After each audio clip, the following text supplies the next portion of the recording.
Can you feel it? It's in the air.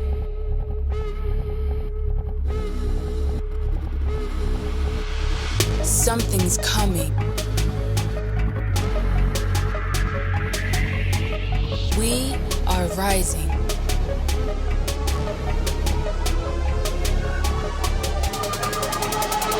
Take note.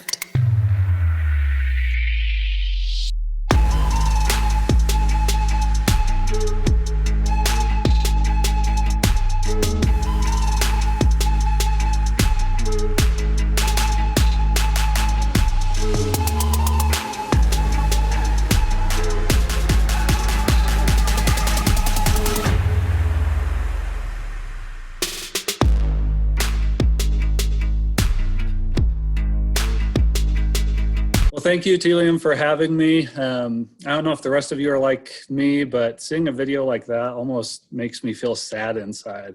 I miss basketball. I miss sports in general and just everything that used to feel normal, and seeing things like that. It's crazy to think that it was just 2 months ago that we had games being played and had arenas full of people and all the excitement, and just feels like so long ago. But we're optimistic that the season's going to come back at some point. There will be basketball again. We don't exactly know when that will be, but we're looking forward to it. But I hope everybody's doing okay. I hope your friends and family are coping and doing all right wherever you are. And glad we can spend a little bit of time together virtually today. And I hope that my presentation will help any of you out, and that you'll be able to get some value out of this. So good to be with you.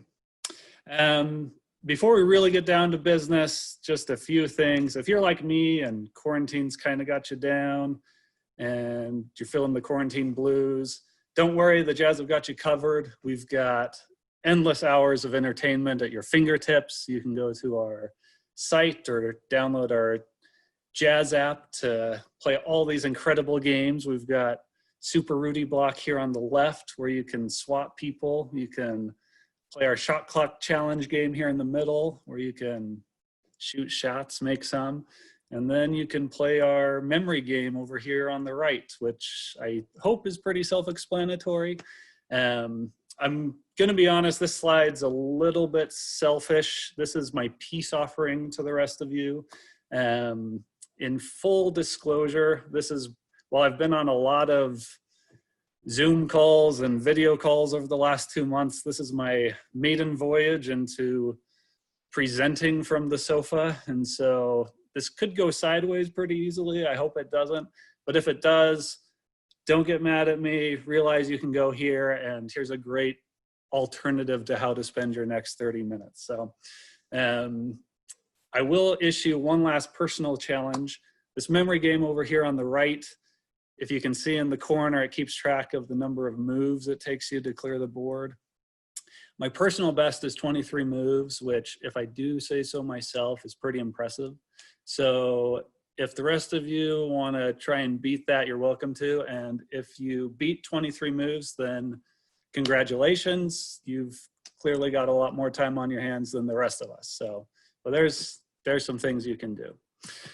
So down to business. The Jazz and Telium have been working together for about the last 3 years, and it's been a really good partnership.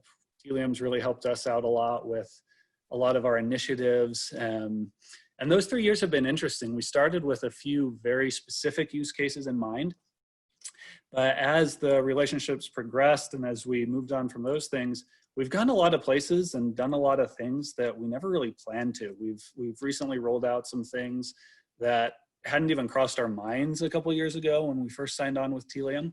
So I'm going to talk a little bit today kind of about the journey we've been on, talk to some of the things that we started with, and then get in a little bit more to where we've come more recently, and then just spend a little bit of time at the end talking about some of the things we're planning to do once basketball comes back and what we're working on in the meantime. So when we first started with Telium, our analytics group had formed not too long before. We were new, we were kind of investigating the business, getting used to each other and working on all these different things. And one of the things we identified early on as a big opportunity and kind of a problem area for us was that we really didn't have much control of our website data. We had a tracking platform on the site that would track all the behavior of our website, and we could run reports to get some basic web analytics info. We could see how much traffic had been to the site or to certain pages. We could see visitors, we could see conversion funnels and things like that. But it didn't give us the ability to export that data and store it in our own platforms. So we couldn't do any deep analysis. We couldn't use that data in other areas of our business, and that was problematic.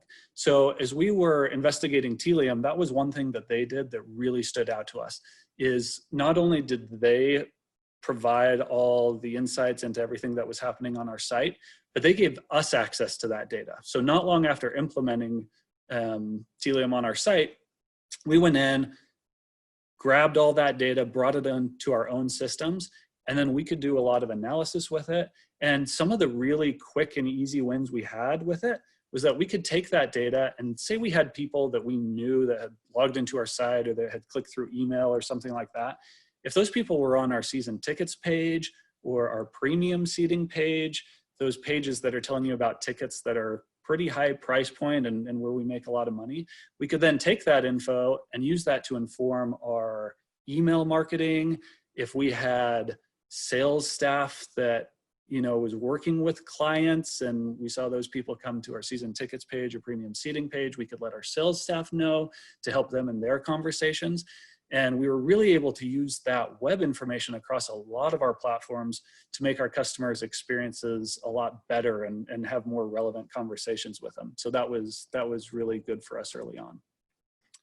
One of the other things we really wanted to do, and a big problem we had, is that at the time, we really weren't doing anything to track the performance of our marketing campaigns. So we didn't have insight into when we sent an email, was that email actually generating revenue for us? When we ran our social media campaigns, how were those performing? One of the reasons for that is we simply weren't tagging our campaigns in a way to let us track those. But the bigger problem we had was that most of those campaigns brought people to our site, utahjazz.com, but then when those people went on to make ticket purchases, they left our site. They went to Ticketmaster. Ticketmaster is a great platform and they're good partners of ours, but that's not a domain that we control or have full ownership of. And so what we really needed was a platform that could look at someone that came to our site and really stitch together this whole journey that could take somebody from clicking through an ad to being on our site to then going to Ticketmaster and track that all the way through. That's something that Telium has done really well for us. And this is, an issue that really is changing rapidly even today with privacy laws, with lots of things going on. And Telium's been there every step of the way to help us adapt and really help us get the information we need.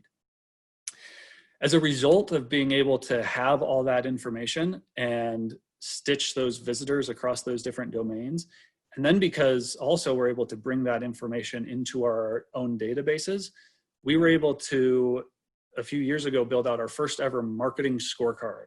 So this was really exciting for us at the time because it was the first time we'd actually had something that was tying revenue to our channels and to our individual campaigns. This is something we still have in place today. Because we own the data, we can do it however we want. We've run several different attribution models and landed on the version that we think makes the most sense for our business. And so now we've run this data long enough that we can look year over year at how our different channels are performing. And this has helped us with a lot of things. It's helped us know where to put our marketing spend.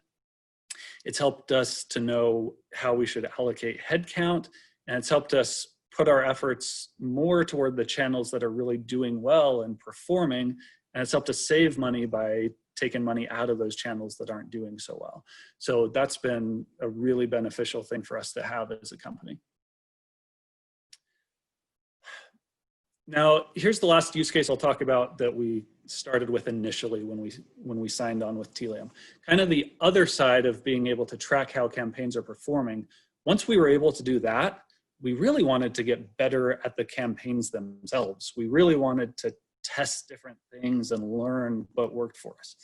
One of the problems we had out the gate that we knew was an issue is all of our marketing campaigns gave the same messaging to all of our customers. We had customers, that maybe followed us on social media, but that had never bought tickets to a game. We had customers that bought their first ticket 2 weeks ago. We had customers that had been season ticket members for 30 years. So all these different people that were in several different points of their journey with us, they were all getting the same marketing messaging. And so as we were researching Telium, one of the things we were really looking for is a platform that would let us customize that marketing. As a group, we'd started to collect a lot of info on our customers from a lot of different sources. We had email information, we had ticket sale information, we had ticket scan information about, when you show up to games and are you the one scanning your ticket or had you sent your tickets on to somebody else? We had survey information, we had information from our reps and the phone conversations that they'd had. We had some demographics, we had all this data. We knew a lot about our customers. We just didn't really have a platform that let us use that information in our marketing. And so Telium was really good about helping us with that out the gate.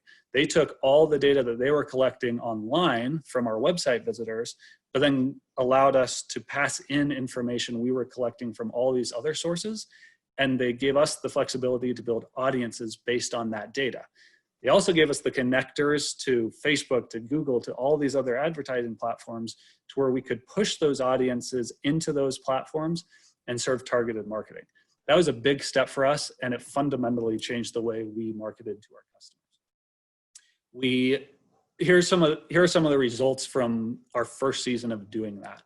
When we first started, we ran a lot of campaigns side by side. So a lot of the campaigns we ran, we'd do it just exactly the same way as we'd always done it, using kind of third-party audiences or just sending the same thing out to everybody. And then we'd run that same campaign based on our Telium audiences, based on what we thought was a better, more appropriate audience with better messaging. When we did that, we realized we only had to spend about half as much with the Telium audiences as we did with our other audiences to reach our sales and marketing goals. Our click-through rates increased a lot. Our Telium audiences were much more likely to click on our ads, which we hoped would be the case, given that we were making them more targeted and more appropriate to what they wanted to see. And then our return on ad spend increased a lot. It increased 62% compared to the prior season. Now, some of that was definitely team performance. I believe that season was our first with Donovan Mitchell, and our team performed a lot better during the year than we'd projected going into the season. But because we ran these campaigns side by side, we know a big part of that was the fact that we were targeting and getting smarter about what ads we were showing to. Now, with all of that success, that's great. The challenge with that was, at this point, we'd kind of accomplished what we set out to do with Telium. Our initial use cases were in the books, and we thought we'd have success, and we did. But the challenge with all that success is that your bosses want even more success. And so we kind of had to find ways to then branch out and say, okay, here's what we'd planned to do. How are we going to evolve this and go even further? Lately, that's been even a bigger challenge. The last 2 months have just been crazy for us. I think every one of us has been impacted some way or another from everything that's gone on in the last couple of months. The NBA especially. I mean, it's crazy. If you think about it, normally the beginning of May is the time that you're deep into the playoffs. The playoffs are going full swing. Hopefully your team's still involved. If it is, there's all this excitement, everything to do with, the ups and downs of a series. You're going against this other team. And right now it's so different. Like, just to give some examples of the Jazz, we're not even in the office still. We're all working from home, making sure everybody's safe and well. Normally, our broadcast team is focusing on, okay, it's game 6 of this series. Now we're looking at, okay, what game from the past are we going to show on our network? And what games do we think our customers will tune into that they may have already seen before? Our marketing department's usually focused on, highlights of the latest game or these key matchups coming up for the next game, or, the craziness of do or die, win or go home. Our players are, have a lot of pressure, because if you win, great, you're moving on. If you lose, your season's over. So our players have gone from just all this pressure and all this emotion of the game, getting prepared, and now they're doing this. Doing it like this. What's up, everybody? Today we'll be making a healthy shrimp Alfredo. We're gonna be making an ice cream pie. This is Spider's duck and rice. Oh, hey guys, Chef Joe Ingles here. Tonight we're gonna bake my favorite dessert. It's Tuesday, so we're gonna make these tacos. Let's get started.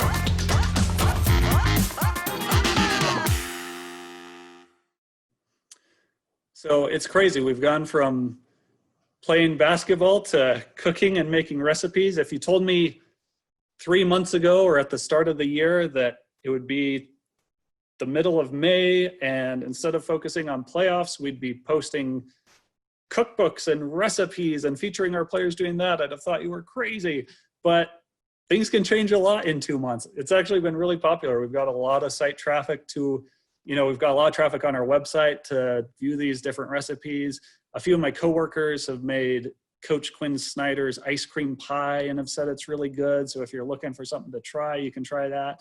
And I think everyone should be asking themselves the question, if the Jazz has transitioned to, a cooking site and showing recipes, what opportunities are out there for you that 2 months ago were a no and now are a strong yes? It's crazy to think about.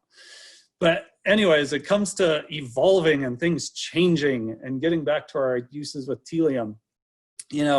We started looking, and we'd had all this success with personalizing our messaging on these third-party advertising platforms. So as we were looking to evolve and change and grow and move forward, we started saying, okay, is there a way we can take that information, take those successes we had on those third-party ad platforms and use them more in our internal platforms, primarily email and our website?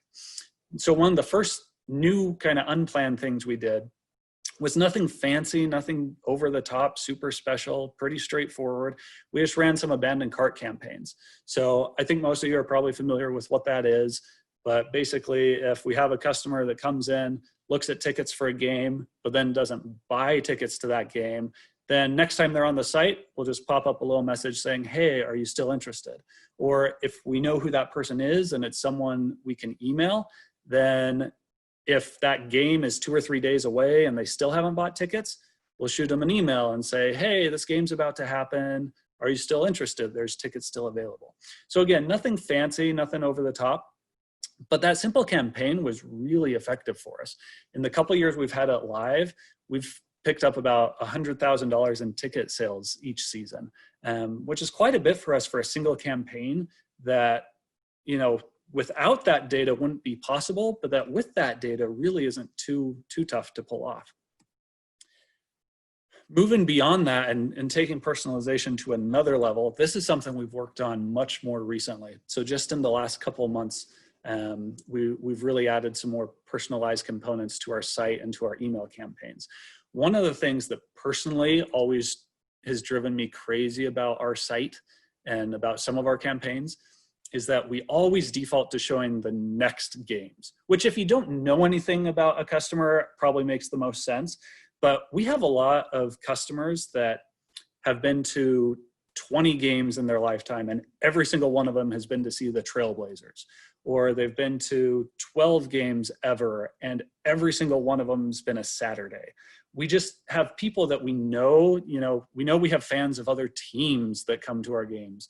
We know we have people that for one reason or another aren't going to come on certain nights of the week because it doesn't work with their schedules. Yet we are still showing these people, Tuesday night against Detroit or whoever, even if we know these customers aren't going to come to those games. So one of the things we were able to do is take both our ticket sales info that we have for our customers and some of the online behavior we have for those customers and look at what other similar customers have done to, what those similar customers have ultimately ended up purchasing. And based on all that data, we were able to use Telium to push those games into our site and into our emails. So now if you come to our site, well, I shouldn't say now because we can't sell tickets right now, but normally, if you come to our site, you might see these recommendations, so that if you're interested in the Bucks, but the Bucks game isn't for 3 months, you'll still have it pop up to you. That has been really, really powerful for us, and we've seen really good results, which I'll show here in just a minute. But one of the other things we just recently implemented on our site through Telium is A/B testing. We've made a lot of changes to our site in terms of personalization. We've also done a lot outside of that world. We've done a lot with layouts and different things. Here's an example of something we're currently working on right now. Based on the data we're collecting from Telium, we've learned that our article pages are really a big opportunity. Normally, I think, you think of your home page as being a very common landing spot for web traffic. What we found through our data, we get a ton of people that click through social media posts about one specific article. They'll click through that and land on our site. So our article pages are actually, by quite a wide margin, the most common landing point for our customers. And so as we started thinking about our our article pages that way, more as entry points to our site, we realized, okay, maybe this old version over here on the left isn't really helping us as much as it could. Maybe we should try something like this layout here on the right, where we're doing more in terms of, showing ticket sale opportunities, or showing more in terms of upcoming games or other articles or videos that people might find more exciting. We've got really high bounce rates on our article page right now. People come in, they read the article they came to read, and they leave. So we're really trying to find out, hey, if we change the layout of this page, if we change the content of this page, can we make our site more sticky? Can we get people to stay with us and go deeper into our site? To do that, or to measure any of the changes on our site, we really need A/B testing software, which is something, admittedly, we'd never had before. And so not too long ago, we started going down the path of looking at these standalone A/B testing platforms and vendors. And it was looking like it was going to be pretty expensive. So we were starting internally to start talking through pitches to our superiors about, hey, can we carve out some money for this? And we started talking with Telium about, hey, are there any vendors that you've worked with in the past, any that you've implemented a lot with or integrated with a lot? Anybody that you're hearing from other customers and clients that they really like? And Telium came back and said, well, yes, but did you know that within the software you already have with us, there's actually a lot of A/B testing functionality? We said, no, we actually didn't. We had no idea.